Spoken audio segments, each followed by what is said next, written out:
ফুলপুর গ্রামের কৃষক নরেশ দুই ছেলে আর বৌমা নিয়ে তার সংসার ভালোই কাটছিল।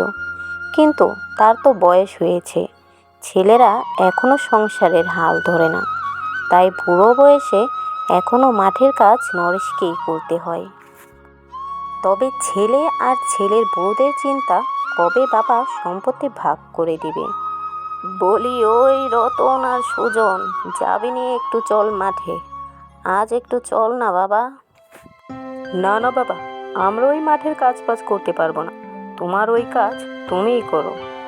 হ্যাঁ বাবা, আমরা এই কাজ করতে পারবো না, মাঠে কি কাজ করার জন্য আমরা জন্মেছি নাকি? যাও, তোমার কাজ তুমিই করো। এত বুড়ো হলাম, এখনো দুইটা ছেলে আমাকে দিয়ে কাজ করায়। যাই, কি আর করব, আমিই যাই মাঠে, তোদের তো আর সেই চিন্তা নেই। বলছি, বাবাকে দিয়ে এবার সম্পত্তিগুলো নিজেদের নামে লেখাও। দুদিন পরে কবে না কবে পটল তুলে, তখন সম্পত্তির ভাগ কীভাবে বুঝবে।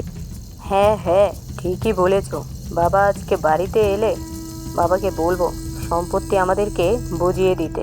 হ্যাঁ দাদা, তুই ঠিকই বলেছিস, বাবা এলে আজই বলবো আমাদের সম্পত্তির ভাগ আমাদেরকে বুঝিয়ে দিতে। বাবার শরীরটাও তো দুদিন ধরে বেশি ভালো যাচ্ছে না, মনে হয় না আর বেশি দিন বাঁচবে। হ্যাঁ হ্যাঁ, ঠিকই বলেছে দাদা, আমাদের এর মাঝে সম্পত্তির ভাগটা বুঝে নিতে হবে, না হলে খুব ঝামেলা হয়ে যাবে। হ্যাঁ ঠিক কথা, বাবা আজকে বাড়িতে আসুক, এই বিষয়ে কথা বলবো খন। এরপরে নগেন কাজ করে বাড়িতে এলে ছেলেরা যায় তার ঘরে। বলছি বাবা, এভাবে আর কতদিন? তুমি সম্পত্তি বুঝিয়ে দিবে দিবে বলতে বলতে তো এতদিন হলো, এখন আমাদের সম্পত্তিটা আমাদেরকে বুঝিয়ে দিলেই তো পারো। হ্যাঁ বাবা, দাদা ঠিকই বলেছে, তুমি আমাদের সম্পত্তি আমাদেরকে বুঝিয়ে দাও। এভাবে আর কতদিন? দুদিন পরে তো পটল তুলবে, তখন আমাদের সম্পত্তি কে বুঝিয়ে দিবে? হাই রে আমার ছেলেরা, সম্পত্তির জন্য তোরা পাগল হয়ে গেছিস। এই যে ফসলি জমিগুলো, এগুলো তো তোদেরই, তোরা তো সেখানে ফসল করে খেতে পারিস, তোদের জন্যই তো আমি এগুলো করেছি। সেখানে যা কাজ বাজ কর, সম্পত্তি তো তোদেরই থাকবে। না না, আমরা এই মাঠে কাজ বাজ করতে পারবো না, তুমি আমাদের সম্পত্তি আমাদেরকে বুঝিয়ে দাও, এগুলো আমরা বিক্রি করে আমরা ব্যবসা করব। হ্যাঁ বাবা, আমিও এই চাষবাস করতে পারবো না, আমিও ব্যবসা করব, তুমি আমার ভাগের সম্পত্তি আমাকে বুঝিয়ে দাও, এগুলো বিক্রি করে আমি শহরে গিয়ে ব্যবসা করব। আরে বাবা, এই ফসলের থেকে আর বড় ব্যবসা কি হতে পারে। আচ্ছা, তোরা যখন এতই সম্পত্তি করছিস, আসিস কোন, কালকে তোদের সম্পত্তি আমি না হই বুঝিয়ে দেব। আচ্ছা, তাহলে এই কথাই রইলো, কালকে তুমি আমাদের সম্পত্তি ভাগ করে দিবে। তোদেরকে একটা শিক্ষা না দিলেই না হয়। বলছি, ও দিদি শুনছো, বাবাকে তুমি দেখেছো? কেন রে, বাবা কোথায় গিয়েছে? ঘরে নেই? না দিদি, সকাল থেকে তো বাবাকে ঘরে দেখতে পাচ্ছি না। মাঠে চলে গেল নাকি? কি বলিস, মাঠে চলে যাবে? না খেয়ে কি কোনোদিন বুড়োটা মাঠে গিয়েছে নাকি? আজকে না খেয়ে মাঠে চলে যাবে? দেখুন কোথায় গিয়েছে। আচ্ছা চলো গিয়ে দেখি বাবা কোথায় গেল, এত সকাল সকাল তো কোথাও যায়নি, আমি তো এদিকে ওদিকে খুঁজে এলাম, কোথাও দেখতে পেলাম না। আচ্ছা আচ্ছা, চল দেখি গিয়ে কোথায় গেছে। বলছি শুনছো, তোমার বাবাকে তো কোথাও দেখতে পাচ্ছি না, মাঠেও দেখে এলাম নি, কোথায় চলে গেল সকাল সকাল, গিয়ে একটু খুঁজে এসো তো। কি বলো, এত সকালবেলা তো বাবা কোথাও যায় না, কোথায় চলে গেল? চল দাদা, গিয়ে দেখি বাবা কোথায় গেল। হ্যাঁ হ্যাঁ চল, গিয়ে দেখি কোথায় চলে গেল, এত সকালে তো সত্যিই কোথাও যায় না, চিন্তার বিষয় তো। না না, কোথাও দেখতে পেলাম না বাবাকে, কোথায় চলে গেল? সবাইকে গ্রামে জিজ্ঞাসা করলাম, সবাই বলল সকালবেলা পুকুর ঘাটে দেখেছে, সেখানেও দেখে এলাম, কিন্তু বাবাকে তো পেলাম না। হ্যাঁ হ্যাঁ, বাবা কি আমাদের উপর রাগ করে চলে গেল নাকি কোথাও? হাই হাই, কি বলো, বাবা আবার কোথায় চলে গেল? আমার তো মনে হচ্ছে উনি সত্যি সত্যিই আমাদের উপর রাগ করে চলে গেছে। আরে ছোট, চুপ কর খন, চলে গেছে তো চলে গেছে, আমাদের জন্য তো আরও বেশি ভালো হলো, বাবা চলে গেছে, আমাদের এই সম্পত্তি এখন আর ভাগাভাগি করতে সমস্যা হবে না। এই বুড়ো থাকতে তো কোনোভাবেই সম্পত্তি ভাগ করে দিচ্ছিল না, হ্যাঁ গিন্নি, হ্যাঁ তুমি ঠিক বলেছ। তবে আমার বাবা কোথায় চলে গেল, আমার তো একটু কষ্ট হচ্ছে। রাখো তো তোমার কষ্ট, চলে গেছে ভালো করেছে। এখন সম্পত্তি বিক্রি করে আমরা ব্যবসা করে আরও সুখে থাকবো দেখো। হ্যাঁ বৌদি, তুমি ঠিকই বলেছ। চলে গেছে তো চলে গেছে, এতে এত মাথা ঘামানোর কি আছে। একটু কান্নাকাটি করে গ্রামের লোকদের জানিয়ে দিই বাবা চলে গেছে, তাহলে আর সম্পত্তি ভাগ করতে কেউ এসে আমাদের বাধা দিবে না। আমি যতদূর জানি বাবা তার জমির কাগজপত্র টাকা পয়সা সব মোড়ল মশাইয়ের কাছে রেখেছে। কাল বরং মোড়ল মশাইয়ের কাছ থেকে গিয়ে জমির কাগজগুলো আর টাকা পয়সাগুলো বুঝে নিয়ে এসো। হ্যাঁ হ্যাঁ ঠিক বলেছ। দাদা, কালই চলিস, মোড়ল মশাইয়ের কাছ থেকে আমাদের সম্পত্তিটা বুঝে আসবো। আচ্ছা আচ্ছা ঠিক আছে, এই কথাই রইল তাহলে। বলি, ও সুজন, রতন, ঘরে আছো গো? বের হয়ে এসো। আরে আরে, মোড়ল মশাই দেখে আমাদের বাড়িতে চলে এসেছেন।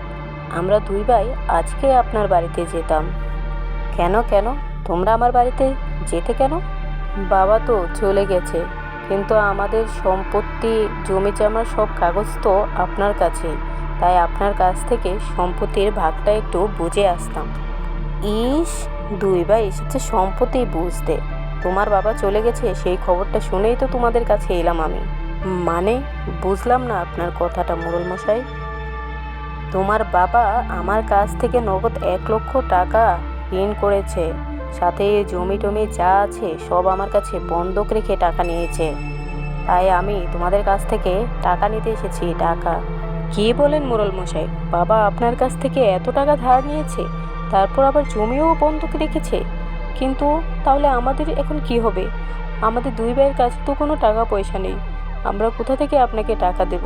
কোত্থেকে টাকা দিবে সেটা আমি জানি না, তোমার বাবা নেই, এখন এই টাকা শোধ করার দায়িত্ব তোমাদের। তোমরা যদি আমার টাকা না দাও, আমি কিন্তু তাহলে থানায় গিয়ে মামলা করব। না না, কি বলেন মোড়ল মশাই, মামলা করবেন কেন?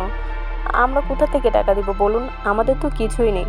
জমি থাকলে না হয় জমিতে চাষ করে আপনার টাকা শোধ করতাম, কিন্তু এখন আমরা কি করব? তোমাদের জন্য আমি একটা প্রস্তাব নিয়ে এসেছি। তোমরা ওই জমিতে চাষ করতে পারো, জমিতে চাষ করে ফসল ফলিয়ে তারপর তোমরা আমার টাকা ফেরত দিয়ে জমি বন্ধক ছুটিয়ে নিয়ে যেও। আচ্ছা আচ্ছা মোড়ল মশাই, তাহলে ঠিকই আছে, আমরা ওই জমি চাষ করে আপনার টাকা শোধ করে দেব।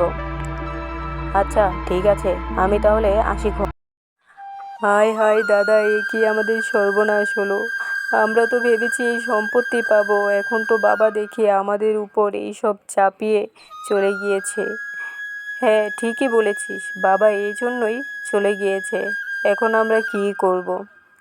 যাই হোক, আমার মনে হয় বাবা তো আমাদেরকে বড় করার জন্যই, সংসার চালানোর জন্যই এই ধার করেছে। এখন ছেলে হিসেবে আমাদেরই তো এই দায়িত্ব এই ধার শোধ করার। কাল থেকে বরং আমরা মাঠে চাষ করা শুরু করব। হ্যাঁ হ্যাঁ ঠিকই বলেছিস, আমাদের তো এই মাঠ আছে, মাঠেই কাজ করে খেতে হবে।